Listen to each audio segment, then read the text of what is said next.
Section 3.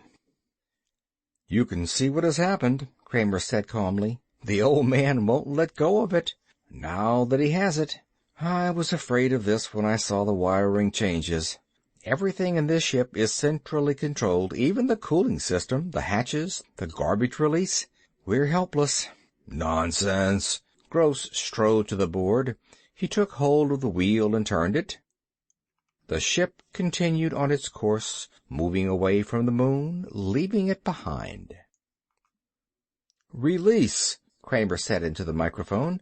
"Let go of the controls. We'll take it back. Release." "No good," the pilot said. "Nothing." He spun the useless wheel. "It's dead. Completely dead. And we're still heading out," Winter said, grinning foolishly. "We'll be going through the first-line defense belt in a few minutes. If they don't shoot us down—" "We'd better radio back." The pilot clicked the radio to send. "I'll contact the main bases, one of the observation stations." "Better get the defense belt at the speed we're going. We'll be into it in a minute." "And after that," Kramer said, "we'll be in outer space. He's moving us toward outspace velocity. Is this ship equipped with baths?" "Baths?" Gross said. "The sleep tank. For space drive. We may need them if we go much faster." "But good God, where are we going?" Gross said. Where's he taking us?" The pilot obtained contact. "This is Dwight, on ship," he said. "We're entering the defense zone at high velocity. Don't fire on us." "Turn back." The impersonal voice came through the speaker. "You're not allowed in the defense zone." "We can't. We've lost control." "Lost control? This is an experimental ship." Gross took the radio. "This is Commander Gross, Security. We're being carried into outer space. There's nothing we can do. Is there any way that we can be removed from this ship?" A hesitation. "We have some fast pursuit ships that could pick you up if you wanted to jump. The chances are good they'd find you. Do you have space flares?" "We do," the pilot said. "Let's try it." "Abandoned ship?" Kramer said. "If we leave now, we'll never see it again." "What else can we do? We're gaining speed all the time. Do you propose that we stay here?" "No." Kramer shook his head. "Damn it, there ought to be a better solution." "Could you contact him?" Winter asked. "The old man? Try to reason with him?" "It's worth a chance," Gross said. "Try it." Kramer took the microphone. He paused a moment. "Listen, can you hear me? This is Phil Kramer. Can you hear me, Professor? Can you hear me? I want you to release the controls." There was silence. "This is Kramer, Professor. Can you hear me? Do you remember who I am? Do you understand who this is?" Above the control panel, the wall speaker made a sound, a sputtering static. They looked up. "Can you hear me, Professor? This is Philip Kramer. I want you to give the ship back to us. If you can hear me, release the controls. Let go, Professor. Let go." Static. A rushing sound like the wind. They gazed at each other. There was silence for a moment. "It's a waste of time," Gross said. "No, listen." The sputter came again. Then, mixed with the sputter, almost lost in it, a voice came, toneless, without inflection, a mechanical, lifeless voice from the metal speaker in the wall above their heads. "Is it you, Philip? I can't make you out. Darkness. Who's there with you?" "It's me, Kramer." His fingers tightened against the microphone handle. "You must release the controls, Professor. We have to get back to Terra. You must." Silence.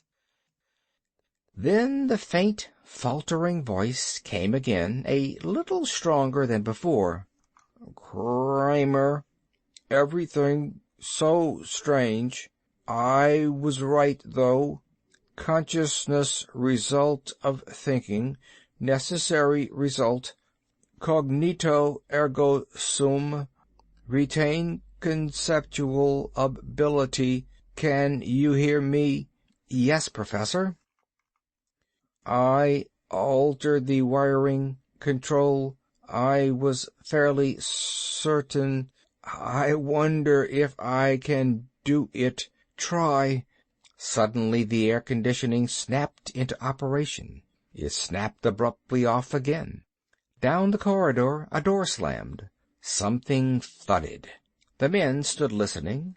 Sounds came from all sides of them, switches shutting, opening. The lights blinked off. They were in darkness.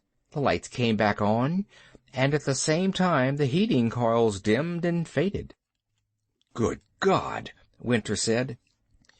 Water poured down on them, the emergency firefighting system. There was a screaming rush of air. One of the escaped hatches had slid back, and the air was roaring frantically out into space. The hatch banged closed. The ship subsided into silence. The heating coils glowed into life. As suddenly as it had begun, the weird exhibition ceased. "I can do everything," the dry, toneless voice came from the wall speaker. "It is all controlled. Kramer, I wish to talk to you. I have been thinking. I haven't seen you in many years. A lot to discuss. You've changed, boy. We have much to discuss. Your wife." The pilot grabbed Kramer's arm. "There's a ship standing off our bow. Look." They ran to the port. A slender, pale craft was moving along with them, keeping pace with them. It was signal blinking. "A Terran pursuit ship," the pilot said. "Let's jump. They'll pick us up. Suits." He ran to the supply cupboard and turned the handle. The door opened, and he pulled the suits out onto the floor. "Hurry," Gross said. A panic seized them. They dressed frantically, pulling the heavy garments over them. Winters staggered to the escape hatch and stood by it, waiting for the others. They joined him, one by one. "Let's go," Gross said. "Open the hatch." Winter tugged at the hatch. "Help me." They grabbed hold, tugging together. Nothing happened. The hatch refused to budge. "Get a crowbar," the pilot said. "Hasn't anyone got a blaster?" Gross looked frantically around. "Damn it, blast it open." "Pull," Kramer grated. "Pull together." "Are you at the hatch?" The toneless voice came, drifting and eddying through the corridors of the ship. They looked up, staring around them. "I sense something nearby outside. A ship. You are leaving, all of you? Kramer, you are leaving, too? Very unfortunate. I had hoped we could talk.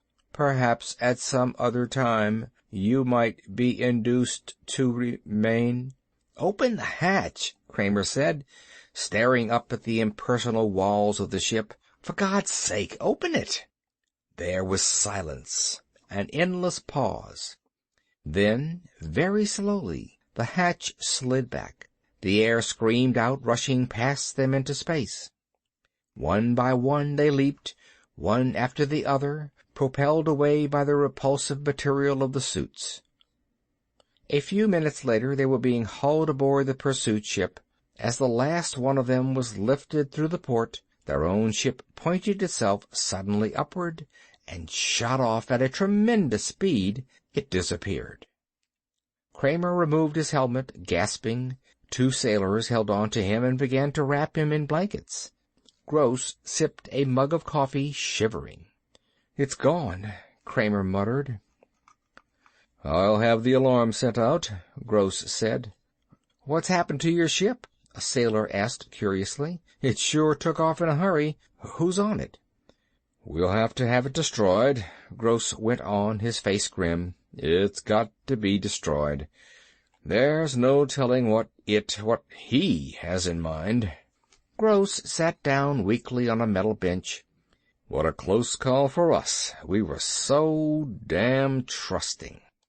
"What could he be planning?" Kramer said, half to himself. "It doesn't make sense. I don't get it." As the ship sped back toward the moon base, they sat around the table in the dining room, sipping hot coffee and thinking, not saying very much. "Look here," Gross said at last. What kind of man was Professor Thomas? What do you remember about him? Kramer put his coffee mug down. It was 10 years ago. I don't remember much. It's vague. He let his mind run back over the years. He and Dolores had been at Hunt College together in physics and the life sciences. The college was small and set back away from the momentum of modern life. He had gone there because it was his hometown, and his father had gone there before him. Professor Thomas had been at the college a long time, as long as anyone could remember. He was a strange old man, keeping to himself most of the time. There were many things that he disapproved of, but seldom said what they were. "Do you recall anything that might help us?" Gross asked. "Anything that would give us a clue as to what he might have in mind?" Kramer nodded slowly. "I remember one thing. One day he and the professor had been sitting together in the school chapel, talking leisurely. 'Well, you'll be out of school soon,' the professor had said. 'What are you going to do?' 'Do? Work at one of the government research projects, I suppose.' 'And eventually, what's your ultimate goal?' Kramer had smiled. "The question is unscientific. It presupposes such things as ultimate ends. Suppose instead, along these lines, then. What if there were no war and no government research projects? What would you do then?" "I don't know. But how can I imagine a hypothetical situation like that? There's been war as long as I can remember. We're geared for war. I don't know what I'd do. I suppose I'd adjust, get used to it." The professor had stared at him. "Oh, you do think you'd get accustomed to it, eh? Well, I'm glad of that. And do you think you could find something to do?" Gross listened intently. "What do you infer from this, Kramer?" "Not much, except that he was against war." "We're all against war," Gross pointed out. "True, but he was withdrawn, set apart. He lived very simply, cooking his own meals. His wife died many years ago. He was born in Europe, in Italy. He changed his name when he came to the United States. He used to read Dante and Milton. He even had a Bible. Very anachronistic, don't you think?" "Yes, he lived quite a lot in the past. He found an old phonograph and records, and he listened to the old music. You saw his house, how old-fashioned it was." "Did he have a file?" Winter asked Gross. "With security? No, none at all. As far as we could tell, he never engaged in political work, never joined anything, or even seemed to have strong political convictions." "No," Kramer agreed.